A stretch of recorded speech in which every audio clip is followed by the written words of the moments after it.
Am I the idiot for yelling at my brother and asking him to have some freaking empathy towards me? My life hasn't been going that great recently. I left my husband 2 months ago, and I've been miserable since. I left him because I had a crush on another man, and that made me question our entire relationship and myself too. I started dating my husband when I was 17, and I fell in love with his kindness. He was my first boyfriend ever, and he showed me care I'd never received from a man before. Long story short, I left him after almost 10 years of being together because I started questioning why I'd fallen in love with him. I had an emotionally abusive father growing up, and I never went to therapy or tried to process that. I just tucked it away and got married to a man who was the complete opposite of him and a people pleaser. Upon leaving my husband, I moved back in with my mother. My father is dead now, and my little brother. Now, I hate my life and miss my husband terribly. I have to commute 3 hours a day to work, and my mother and brother are much more difficult roommates than my husband was. My brother, especially, is frustrated by my presence and constantly picks fights. Yesterday, he was yelling at me through the door about taking too long in the bathroom, and I told him to calm down and not be such an idiot. He asked when I'd finally move out because I'm always in the way and told me I was an idiot for leaving my husband, and I should go and beg him to take me back, but he probably won't because I'm impossible to live with. I snapped and yelled at him, asking him to have some freaking empathy for me. I'm going through a hard time and I really don't need him to be such an idiot to me. He replied that it's not his problem. I created this situation for myself, and it's not fair that he has to suffer the consequences of my actions too, and I don't deserve his empathy. He is right that it's all my fault. I created this situation, and I only have myself to blame. Am I the idiot for yelling at him? Edit for info. My brother is 22, and his problem is basically just me being there. Not that I'm messy or loud, just that I'm present. He likes to send our mother away for the night to her boyfriend when he wants to have company over, and it really bothers him that he can't really send me away like that. Also, I didn't leave my husband for the other guy. I stopped talking to that man as soon as I realized I had a crush. More info can be found in my comments about this. Not the idiot. It sounds like your bro might have taken a few pages out of your father's book, and they ain't pretty. Everyone has huge introspective moments in their marriage at some point. Figure yourself out. Do you want to go back to your husband? It might be too late, but maybe not. Make up your mind where you want to go from here, even if it's in baby steps, like getting an apartment to get away from Toxic Junior. You're the idiot. Are you joking? Everything not great about your life right now is all your own doing. If I all of a sudden had to share my bathroom because my sister decided to leave her husband without having a plan for what happens after, I'd be pissed too. Who's the idiot? Him or his brother? Let me know in the comments. Now, am I the idiot for naming my second son Junior and making my other son jealous? I, a 38-year-old male, recently had my third child, Junior, who is my second with my current wife, Jenny, 29. My first son, Ben, 13, is from my previous relationship with my first wife, Kim, 39. When Kim and I first found out that she was pregnant, I told her that if we had a son, I wanted his first name to be after my father, and his middle name to be my maternal grandfather's surname, effectively making him a type of Junior. And if we had a girl, I would go along with whatever she decided. Kim was hesitant at first, but after I explained how important this was to me, Kim agreed to name him with the understanding that our next child, regardless of gender, Kim would have full control over the first and middle name. I thought we were good until after the sonogram confirmed that we were definitely having a boy. And then Kim decided that she no longer agreed to the name and wanted to change it. I didn't hide how upset I was that Kim was going back on her word. She threw in my face the fact that she was the one who was carrying the baby, which I felt was a low blow. Neither one of us was willing to budge. I really started to resent that Kim not only was going back on her word, but also crying to her family, who then berated me for stressing out a pregnant woman, and telling me that I just needed to be grateful for a healthy baby instead of being fixated on the name. When I came home from work, I couldn't find Kim, and since she was supposed to be on bed rest, I got worried and tried calling her. She didn't pick up, so I tried calling and even driving around to find her, but no one picked up or was there. I panicked for about 16 hours until I finally got a call from Kim's mom saying that she was in the hospital and just gave birth to Ben about an hour ago. I was shocked, and after meeting my son and making sure that there were no complications, I became enraged. I missed the birth of my son, and no one called me until after my son's name was on the birth certificate. Our marriage didn't recover, and we divorced, and I was painted as the petty, irrational, and selfish one for ending a marriage over a name. Fast forward to now, and Jenny has given birth to twins, Junior and Alyssa, and we gave our son the name that I had originally wanted for Ben, while Jenny had free rein to name our daughter whatever she wanted. We posted pics of our babies 3 weeks later, and Jenny made a heartfelt post about how each name was significant to us.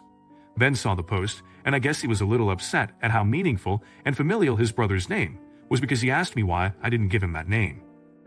I simply shrugged and told him that I did want to initially name him that, but it didn't work out. Now Kim is upset with me, saying that I am purposefully being cruel, and how Ben now feels less compared to my brother, and that I shouldn't have named my new son what I did since I couldn't get my way the first time. I told Kim to fuck off, but given our tense history, I have to ask, am I the idiot? ETA. Because a few people have asked, Kim and I both share 50-50 custody. Established and enforced by the courts. No, Ben doesn't know all the details surrounding his name. He just knows that his mom picked out his name, and we divorced because we were too young and immature. I could tell him the truth, but it would honestly be my word against his mom's, and I know her mom and sister, the people who were actually in the birthing room, would lie for her. So I'm just letting it be for now. I wanted my son to have my father's first name because when I was around 13, both my parents were in a car accident, and my dad didn't survive. I wanted my son to have my grandfather's surname because he helped raise me after my dad was gone. Technically, my second isn't a junior, but is at the same time. I have no intention of actually calling him that, but if he wants to be referred that way once he's older, I will. Again, my way of compromising was that I get to name our first child, and then she could name the next regardless of gender. Not the idiot. Just explain to Ben that his mother was the one who'd chosen his name. You don't have to go into animosity over it. Tell and continue to show all three and any future children that they are all equally special to you. Sounds like your ex likes to stir the drama. Poor Ben for being in the middle. Everyone sucks here. You were unwilling to compromise on a name and effectively forced your choice on X. She went way overboard to ensure you didn't get to use the name for your older son. Both Oz. I think you're a little bit bigger and out here though, because your unwillingness to compromise initiated the whole thing. For using the name for your younger son though, not an ad there, so long as the second wife actually was okay with it, rather than badgered until she gave in. What to tell Ben? Your mom didn't like Junior and picked your name herself. You're the idiot, not for naming your son whatever, but for entitlement. Why should you be the first to name the kid? Why should any of you name the kids' names the other one doesn't like? Is he wrong for choosing his son's name? Let me know in the comments. Now, am I the idiot for refusing to pay to deep clean someone's shoes? Yesterday I went to a spa, and there was a shoe area out front. I had a pair of old white sneakers on, and when I left, I slipped them on another white pair next to mine, thinking it was my pair in a hurry to get home. That afternoon, I got a call from the spa, who had the client whose shoes I had taken. They said they were happy to grab them off me directly, and I gave them my number to contact. That night, clients messaged me, saying how I've inconvenienced them and how they had to buy new shoes for that night and how they want to deep clean their shoes. Keep in mind, they are quite worn out already. They've told me I owe them $60 for the service, and that they want me to pay them and drop off the shoes to the spa as SAP. I refuse to pay for the clean as the shoes are already worn out, and it seems like they're looking for a free clean. I only wore their shoes back home and left them there, so I highly doubt I've infected them somehow. Am I the idiot for dropping off the shoes and then ignoring all of their texts for money? You're the idiot. If you put your feet in someone else's shoes, they need to be cleaned. And if you stole their shoes, they didn't sneak them onto your feet so they get cleaned. That's just ridiculous. Not the idiot. Some people are so dramatic. There are bigger issues in the world than someone accidentally taking your shoes, for frick's sake. This is a block them and move on situation. No idiots here. You didn't mean to take their shoes. It was an honest mistake. But you also can't blame them for wanting their shoes deep cleaned. Some people are very particular about that sort of thing. Either way, you're the cause of this mess, so you're responsible for resolving it. If you can find a place to clean them for less than $60, offer to pay to have them cleaned at that place. If not, pay them the $60. Should he have cleaned the shoes? Let me know in the comments. Now, am I the idiot for not forcing my daughter to talk to her mom? My ex and I have a 14-year-old daughter together. We didn't go to court and decided to just agree on some custody schedule. We live in 2 different countries, so our agreement is that my daughter lives with me and visits her mom once a year every summer. My daughter's phone is always on silent, and she never sees when someone is calling. So my ex always calls me when she wants to talk to my daughter. Recently, my daughter has started not answering. For example, whenever I see my ex's name on my phone, I tell my daughter her mom is calling, and she says something like tell her I'm not home or tell her I'm taking a bath. Last night my ex called again. I wasn't paying attention, so I answered the phone without telling my daughter that her mom is calling. After I answered, I yelled and told her. My daughter, who didn't know I had already answered, yelled back and told her I'm out with my friends. Well, my ex heard it, and she was furious. She called me an idiot and started screaming at me, asking me how many times I had lied to her. I told her to stop screaming, and it's not my fault that my daughter doesn't enjoy talking to her, and she should think about what she had done to cause this instead of blaming me. She kept screaming and calling me different names, so I hung up the phone. Everyone sucks here. You're totally right that it's not your fault that your daughter doesn't want to talk to her mom. And your ex was a real jerk for yelling and calling names. But if you found out your daughter and your ex were working in tandem to avoid talking to you, it wouldn't feel good either. Unless there's some kind of abuse dynamic, you're setting a lousy example for your daughter and being mean to your co-parent for no apparent reason. Not the idiot. I don't force my 13-year-old to speak to his father, who has been a part-time dad at best. Your daughter owes her mother nothing. You're the idiot. Do not teach your daughter to lie, especially to her mother. You are allowing your daughter to use you against her mother. This is all very ugly. Should she have made her talk? Let me know in the comments. Now am I the idiot for getting annoyed about my friend's late-night snack, even though I'm crashing at her place? Essentially, I'm between apartments right now, and so I'm crashing at my friend's apartment until I can move into this new one. I've known them both since high school year 7. We are now in our 3rd year of uni, and they offered to let me crash at theirs rather than go to a hotel/Airbnb, or simply move back home for the 2 weeks. Their apartment is close to my work, so I am definitely very grateful to them. It's a 2-bedroom apartment, and I'm staying on their sofa bed in the main room of their apartment.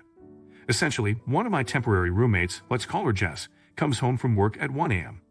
She does not normally work at night, so this is a rare occasion. She opens the front door, which wakes me up, so I roll over and sleepily wave to her. Jess asks if she can turn on the light for a sec, and I say of course. She turns on the lights, and I retreat under my covers to try and save my sleepiness. I figure she'll have the lights on for maybe 5 minutes.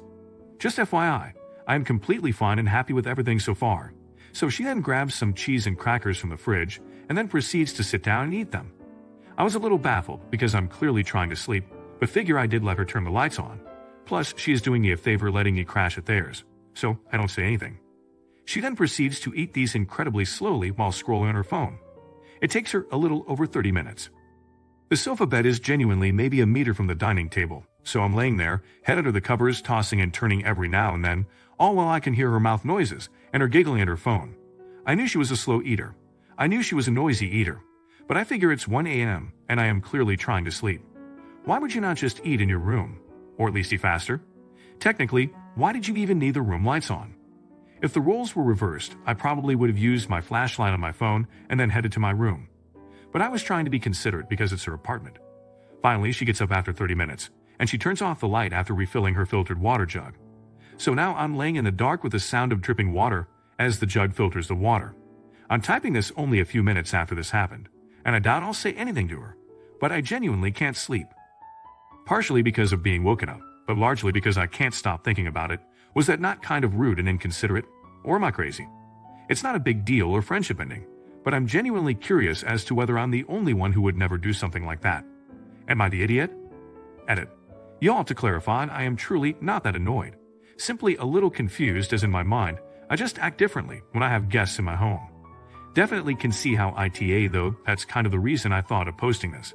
I get that not everyone behaves or thinks the same as me, and is curious about different perspectives. It's sort of a reversed treat others how you'd want to be treated. I think I just assume other people would behave the same way I would in a situation which I know is a little unreasonable. They wake me up all the time in the early morning when leaving for work, etc., but that's completely understandable. I was more baffled by the 1 a.m. thing. Edit 2. Also, I'll just reiterate these are 2 of my closest friends. We've known each other for almost a decade. I'm not that annoyed, and I truly don't think they're thinking I've overstayed my welcome. Of course, I help out with the grocery bills, the house chores, and I'm paying my part of this fortnight's utility bills. But the post wasn't supposed to be about that. I was simply trying to pull how people treat guests in their home because it got me curious. So while it is appreciated just now, I truly don't need any input on the state of my friendship with these girls. You're the idiot. It sounds like she works late hours, and you probably knew this before staying. When you wake up in the morning, you're probably making noise too. Wear an eye mask and earplugs. Not the idiot. Whatever happened to treating guests like guests? Yes, it's their house, and yes, they're doing you a favor, but eating in a public space at 1 a.m. when someone is trying to sleep when you also have a private space to go back to is just shitty. Coming home is fine, so is grabbing a snack and turning the light on.